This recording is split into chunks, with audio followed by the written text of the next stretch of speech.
Well, in the most Canadian fashion I can muster, what the hell happened, eh?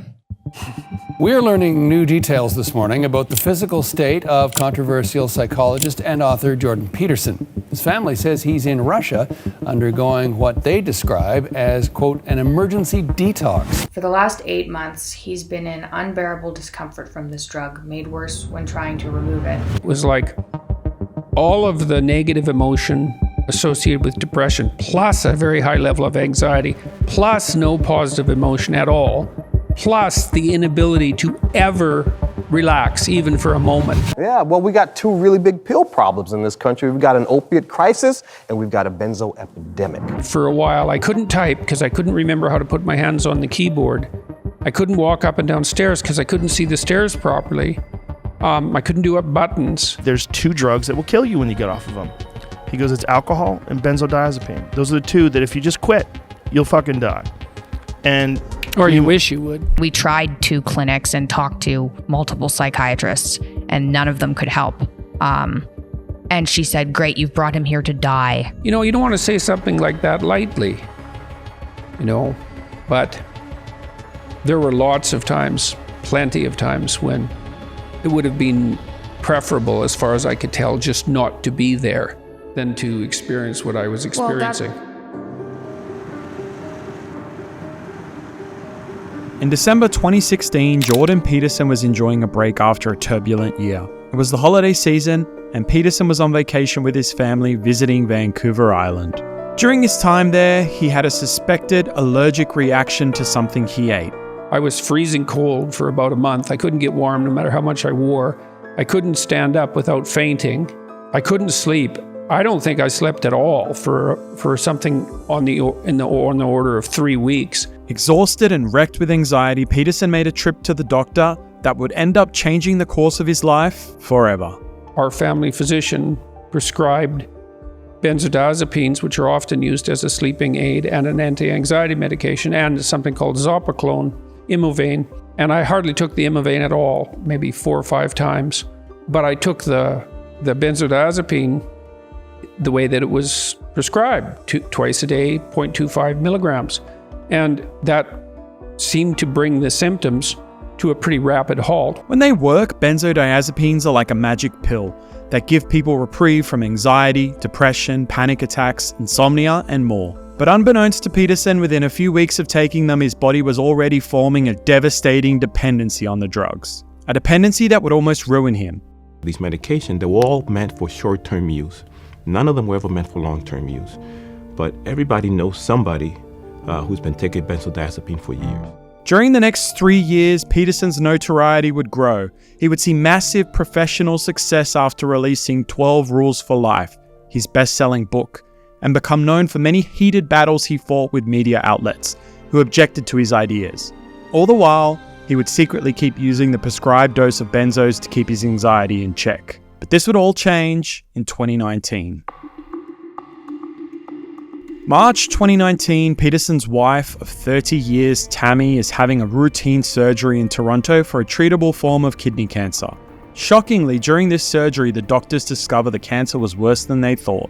The easily treatable and non-dangerous, slow-growing malignancy that we were told she had was, in fact, something fast-growing with something near 100% fatality rate within a year, regardless of treatment. Well, when your mom got so sick, my anxiety levels had been climbing up again. Well, yeah, that was unbearable. I mean, the response I had, if you're told your parent or your wife of almost 30 years has no chance and is going to be dead in the next 10 months. That's what we were told. That Yes. surgery doesn't help and that chemo doesn't help and that this is a fast-growing cancer and you're screwed no matter what. Peterson is distraught and seeks out his family doctor again with a request to increase the strength of the benzos he's been taking for the past 3 years. This simple decision to increase his dosage would push his body over the edge, sending him on a terrifying 15-month recovery in where he visited the depths of hell and barely made it back. So I asked my doctor to increase the benzodiazepine dose, but what seemed to happen as a consequence of that was that I just got more anxious. So again, in retrospect, it seems like I had a rather uncommon but not unheard of reaction to benzodiazepines, where increased dose makes anxiety worse instead of better. Peterson is now suffering from a paradoxical reaction to the benzos, which happens in about 1 to 2% of cases. Unaware they're not working as expected, he makes the mistake of asking his doctor to up his dose a second time, and again, his anxiety gets worse.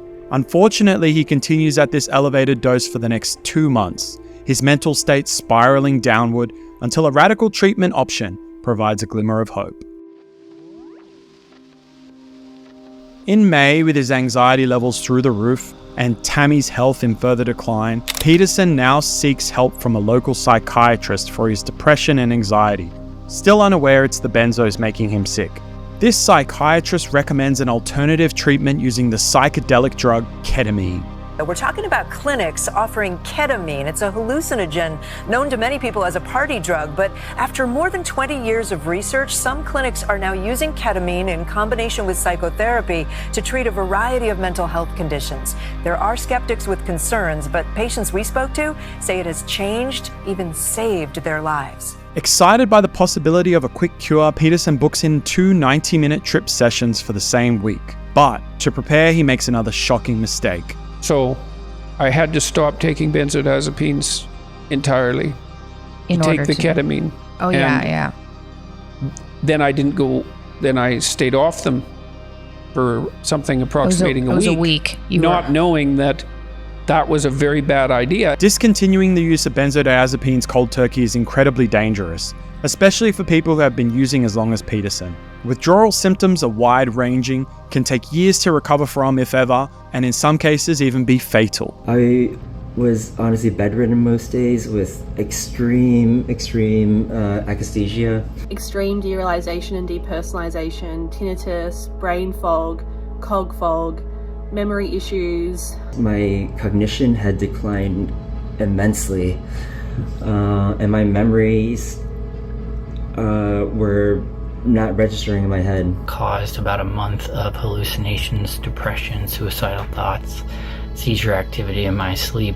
I can't recall the past 9 years, honestly. I went through psychosis. I completely lost my mind, my brain, my body was wrecked. I thought I was going to have a stroke. I also experienced extreme akathisia, which, if you can't tell, I'm pretty much having right now. Peterson is now in the middle of a horrific withdrawal, and his ketamine sessions fail to cure him. His anxiety is worse than ever, and he develops a painful condition called akathisia. The best way I can describe that is that it was like being jabbed with something, like with a prod, like a cattle prod, something electric or something sharp, non-stop for hours, for all the hours I was awake. It was like all of the negative emotion associated with depression, plus a very high level of anxiety, plus no positive emotion at all, plus the inability to ever relax, even for a moment. The withdrawal is so intolerable, he relapses and starts using a reduced dose of the benzos again. So that was all hair-raising and stressful, to say the least. I mean, you and I have talked about that, but we seem to have a life-threatening emergency on Tammy's part for about every 3 days for about 6 months. A few more months like this pass, then finally, amongst the terror and darkness, some good news comes. Remarkably, Tammy Peterson, who just months earlier was given an almost guaranteed death sentence, makes a full recovery. But despite this, Peterson is suffering and in a difficult situation. He can't stay on the medication anymore, but he also can't deal with the prospect of a lengthy and painful withdrawal. And things just fell apart more and more. Tammy recovered rather miraculously in the middle of August, but I continued my sort of downhill spiral and ended up in a clinic on the Eastern Seaboard that claimed they could do a rapid benzodiazepine detox, which was a complete bloody lie. And I went to the clinic on the understanding that they could do a multi-day detoxification and treatment for withdrawal. And when I got there, what they told me instead was that they'd substitute one benzodiazepine for another, which wasn't the least bit helpful. And they had nothing to offer, essentially. I came out of that clinic worse than when I went in. So, like significantly worse. Yes. On 2 more sedative-like drugs in order to dampen down the akathisic symptoms. Right, which wasn't helping much. Given the fact that the benzodiazepines were causing the akathisia. Peterson checked into the US clinic assuming they would detox him quickly. However, for many clinics, this practice is considered too risky. Instead, they use a slow weaning process similar to the Ashton method, developed by the late Dr. Heather Ashton, who is considered the leading expert on benzodiazepine withdrawal. And the general aim of the dosage tapering strategy is to achieve a slow, steady, smooth fall in concentration, blood concentration of the benzodiazepine, allowing time for the necessary pharmacological and psychological adjustments that I've mentioned. This process of slow dosage reduction can take many months, or years in extreme cases. The days turn into weeks and weeks turn into months. After 4 months trying to wean off the drugs, his condition is worse than ever. Peterson leaves the US to try yet another clinic in Canada, his 3rd attempt, but they're also not prepared to give him the rapid detox he desires. It's at this point his cognitive condition declines further and his brain is no longer storing memories. He's now living a real-life memento. So his family make an extreme decision. And I don't remember this part of it from December 15th onward. You and Andre, your husband, took me out of that hospital and we went to Russia, of all places, near Moscow, to try a treatment offered by a clinic there. Terrified by the lack of progress in the USA and Canada, Michaela, Jordan's daughter, finds a clinic in Russia willing to use a dangerous and unorthodox treatment. We ended up in like the outskirts of Moscow in a clinic for severely ill people. Yeah. And it was like Soviet-esque guarded.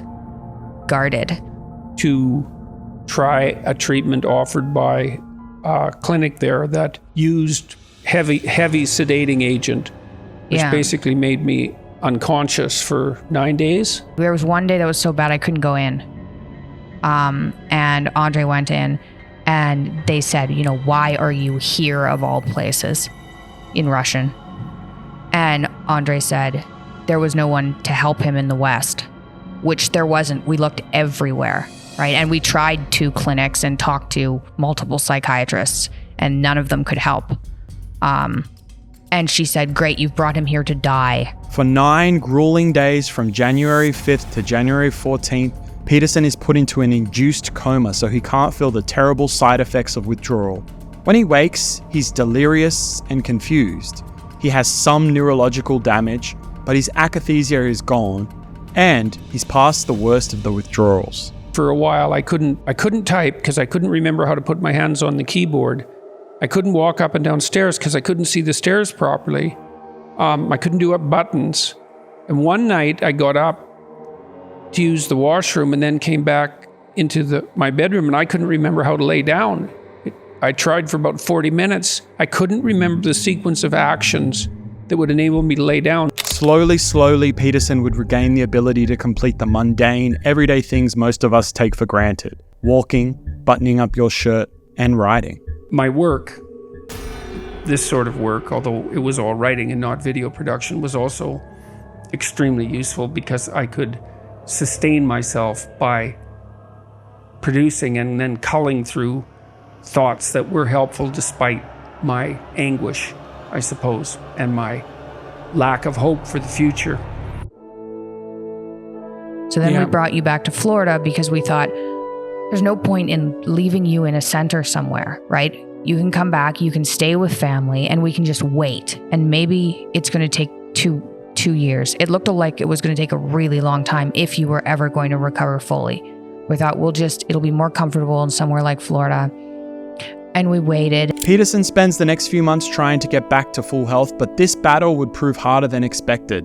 By the end of May, 3 months after leaving Russia, it was clear he was not getting any better. But when I was in Florida, my anxiety levels I wasn't akathisic most of the time, but my anxiety levels were unbearably high.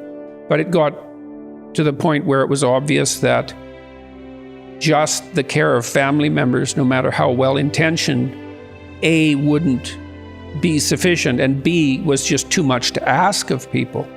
The responsibility was too great. His final destination would be in Belgrade in Serbia, which is where the public would see an almost recovered Peterson again for the first time in many months. Hi, Dad. Hi, kiddo. It's really nice to be doing a family update with you rather than about you. Yeah. And it's so strange because we're now in Serbia, weirdly enough, in Belgrade of all bloody places. And we've been here about 2 weeks and went to yet another specialty clinic run by an anesthesiologist. And they modified the medication that I was taking in Florida, which is where we were last. And I don't know, I can't understand it, but virtually all my symptoms have disappeared. A saga lasting years would finally be cured in Serbia, the 6th clinic that Peterson visited. But this saga would leave a lasting mark, and many questions for Jordan Peterson, someone who millions look to for guidance. Is he a hypocrite for falling victim to prescription drugs while simultaneously preaching to others how to get their lives on track? Does this make his books, videos, and lectures less valuable? I don't think so. I believe his writings and lectures are created as a guide for himself as much as they are for others. He's flawed, obviously, like all of us. Having a theoretical understanding of prescription drugs certainly doesn't make you immune from falling victim to them. The same way doctors still smoke, or we all eat junk food even though we know it's bad for us. I think there's a larger problem here. Drugs like benzodiazepines that are overprescribed to people for all manner of issues without appropriate warnings on how quickly dependency can form, in just a few weeks in fact, and how horrific coming off them can be. I wrote a self-help book. I'm a psychologist. It's like, well, why the hell didn't I see this coming? And why wasn't I more cautious? And I think those are reasonable questions. Why should people take advice and then that's the next question is, why should people take anything I say seriously because of that? And I guess what I would say is, if you're going to wait to learn from people who don't make mistakes, or don't have tragedy enter their life, you're going to spend a long time waiting to learn something.